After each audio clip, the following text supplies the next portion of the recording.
পাহাড়ি জনগোষ্ঠীর মাঝে প্রচলন আছে, কারো বাড়িতে গেলে বাধ্যতামূলক খেতে হবে পাঁচন। কেবল একটি বাড়ি নয়, গুনে গুনে খেতে হবে 10টি বাড়িতে। না খেলে পরের জন্ম মানবকুলে নাও হতে পারে, এটাই তাদের বিশ্বাস। শুক্রবার ছিল আমাদের হারি বৈশু, আজকে হলো বিশুমা, আগামীকাল হবে বিশিকাতাল। তার মানে হচ্ছে এটা হচ্ছে ত্রিপুরা ভাষার, ত্রিপুরারা যেটা পালন করে থাকে।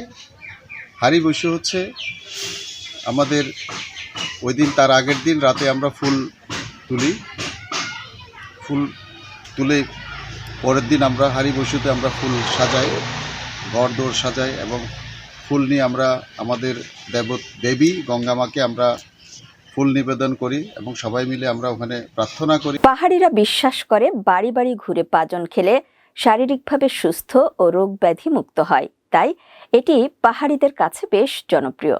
পাঁজনকে